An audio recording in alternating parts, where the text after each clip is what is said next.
satu fahaman yang memisahkan urusan dunia daripada unsur-unsur keagamaan. Satu bentuk kelonggaran atau dalam bahasa yang lebih linguistiknya adalah flexibility dalam kehidupan masyarakat ni. Contoh sekali dalam kehidupan beragama, iaitu kelonggaran dalam beragama. Dan boleh juga ditafsirkan dalam kelonggaran dalam berpendapat, iaitu kebebasan bersuara. Penafian agama terhadap cara hidup ataupun segala aspek yang melibatkan kehidupan. Bahasa mudahnya adalah pemisahan di antara kehidupan akhirat dan dunia ni ialah bila kita menjalankan satu perkara ni yang sepatutnya ada dalam Islam dijalankan sepatutnya begini, tapi kita menjalankan dengan cara yang lain. Tidak yang lain daripada cara yang sepatutnya Islam sarankan kepada kita. Apabila Islam itu hanya digunakan dalam setengah perkara saja. Antaranya ialah kebebasan seseorang dalam menyuarakan pendapatnya tanpa dibatasi dengan hukum-hukum agama Islam. Yang keduanya, penetapan undang-undang atau peraturan sesebuah negara tanpa diiringi atau dibatasi dengan peraturan Islam. Sekularisme ni dia melatih penganut dia ni untuk tidak mengamalkan agama dalam dari segi sistem pemerintahan, dari segi pemikiran, dari segi cara berfikir dan sebagainya. Fikiran lah, cara fikiran kita. Di mana fikiran kita sekarang ni kita terlebih kepada kita ikut kepada pemikiran cara barat fikir. Kita mungkin lah nak fikir memang nampak lagi maju dan ke arah keduniaan lah. Memang kalau kita cakap dengan orang luar akan respect pada kita. Tapi kalau kita fikirkan balik, benda ni tiada langsung dalam agama dan mungkin bercanggah dengan agama lah. Kita takbiran sekarang yang dijalankan memang boleh dikatakan hampir 80% bercanggah dengan sepatutnya agama yang ajar lah. Dari segi pelaksanaan hukuman, pelaksanaan peraturan, segalanya kebanyakannya lebih mengikuti kepada ke arah cara hidup barat.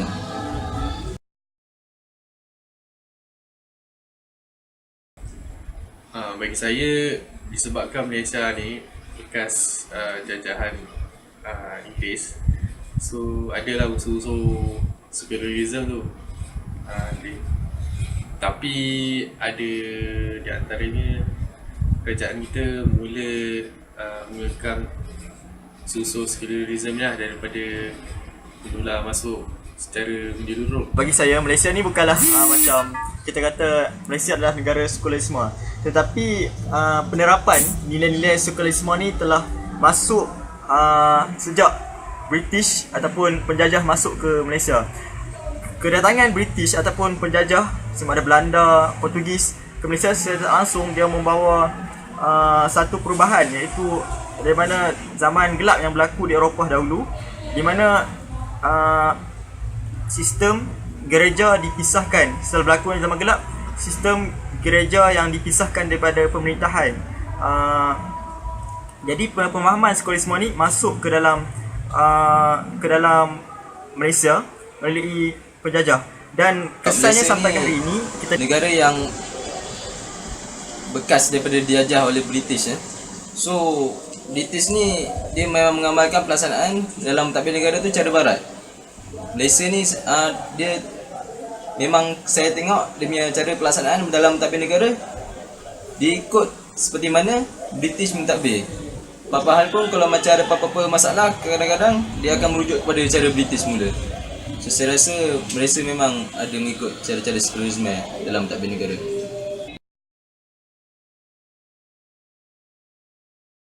Sistem sekular ni memang tak bagus lah untuk masyarakat kita yang beragama. Sebab masyarakat kita ni dah biasa berhidup beragama dan kita pun moral pun berpandukan agama masing-masing kan. So memang tak sesuai sekularisme ini untuk kita ikut dekat Malaysia. Bagi saya Islam sekular tu tidak patut adalah istilah tu. Dia mungkin direka oleh orang yang berfikiran telah sedikit terbuka, open minded people yang menciptakan istilah tu.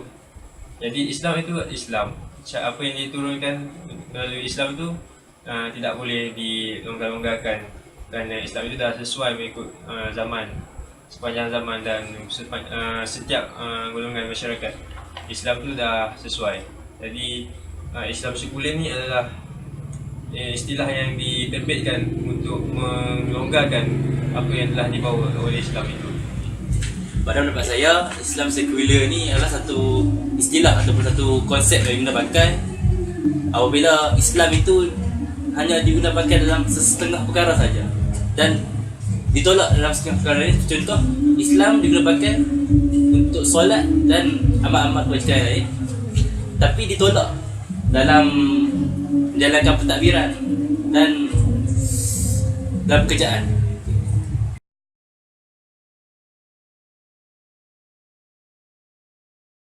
Banyak memberi keburukan lah. Firstnya sebab menjauhkan saya daripada agama saya, sekularisme ni. Keduanya, sekularisme ni dia pemikiran dia ikut pemikiran manusia tanpa ada batas agama. So dia tu boleh merosakkan masyarakat, pemikiran masyarakat. Bagi saya sekularisme ni yang boleh keburukan dalam penetapan nilai-nilai Islam dalam diri saya lah sebagai orang Islam, di mana ini akan memberikan lebih banyak kebebasan dalam diri saya. Contohnya apabila negara membenarkan penjualan arak secara terbuka, jadi golongan-golongan yang kurang kuat imannya ni mungkin akan tergoda dan ini akan menjauhkan lagi diri saya daripada agama saya. Pada saya tidak. Baik saya pada diri sendiri atau kepada masyarakat dan negara. Kerana saya rasa sekularisme ni hanya membawa seseorang itu atau sebuah masyarakat itu ke arah satu tuju yang menjauh daripada Tuhan.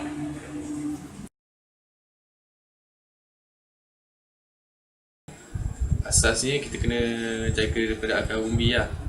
So daripada awal umur tu kita kena didik anak-anak masyarakat kita dengan ajaran agama yang sebenar, yang sebetulnya, ikut panduan Al-Quran dan Sunnah, supaya benda-benda ni dapat menjadi benteng kita daripada terpengaruh dengan pemikiran corak pemikiran barat yang Bagi saya bagi menangani sekularisme ni haruslah bermula dari dalam diri setiap individu, penetapan nilai-nilai akidah dalam diri, terutama sekali dalam diri anak muda lah, sebagai golongan pelapis yang masih mentah dan boleh dibentuk.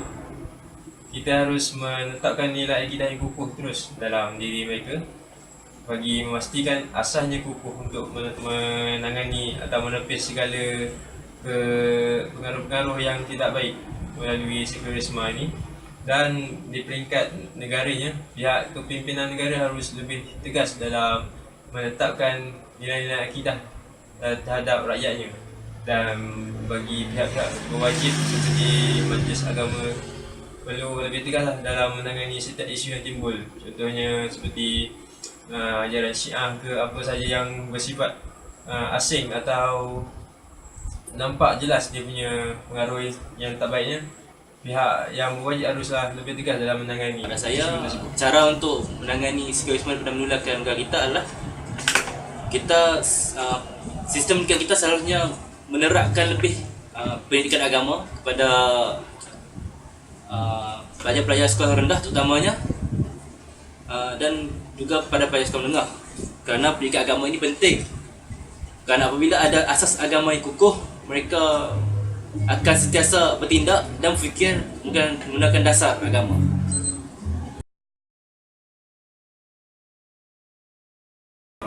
Sebagai rumusannya, sekularisme ni memang kita tak patutlah ikut Sebab apanya kita dah ada agama Islam yang ajaran dia menyeluruh dan universal, bersesuaian mengikut mana-mana masyarakat ataupun pada mana-mana zaman sekalipun, sampailah ke akhir zaman. Dapat saya simpulkan, sekularisme ini haruslah ditangani dari peringkat awal agar golongan muda yang masih boleh dibentuk ini dapat dihindarkan daripada pengaruh-pengaruh yang tidak baik, kerana pengaruh ini akhirnya akan mempengaruhi sesebuah masyarakat itu dari segi aspek akidahnya dan Kesan sosial. daripada tumbuhan yang pihak Tuan laksanakan, dia memberi manfaat kepada saya untuk mengetahui lebih lanjut ataupun sedar tentang saya sedar pemahaman sekularisme ni sedang menular ataupun masih kekal di dalam negara kita. Tetapi dengan mungkin pelaksanaan dari segi penubuhan ini menyebabkan saya sedar ataupun faham sekularisme ni adalah satu ancaman yang perlu kita tangani secara bersepadu untuk mengekalkan pemahaman Islam yang sebenar. Sekularisme ni orang lain patut semua tahu sekali misalnya ni, sebab kebanyakan mereka tak tahu yang mereka sedang melaksanakan sekularisme. So benda ni perlu dikenalkan secara meluas lagi lah. Dan juga saya rasa sekularisme ni sepatutnya diamalkan dalam kehidupan harian kita dari segi, sebab Islam sendiri ialah cara hidup, way of life. So bila kita tidak mengamalkan cara Islam, bermakna kita mengamalkan cara cadangkan untuk kerajaan mentadbir negara kita ni secara dengan agama Islam, mengikut cara Islam, cara bagaimana kerajaan zaman dulu, walaupun tak dapat follow dalam 50%, 100% dapat 50% pun jadi lah. Itu saya rasa pendapat saya lah. Sekularisme ni hanya membawa keburukan yang sangat banyak dan boleh memudaratkan bangsa kita, terutamanya bangsa yang beragama Islam lah. Tak kira, tanpa mengira Melayu, Cina atau Indian.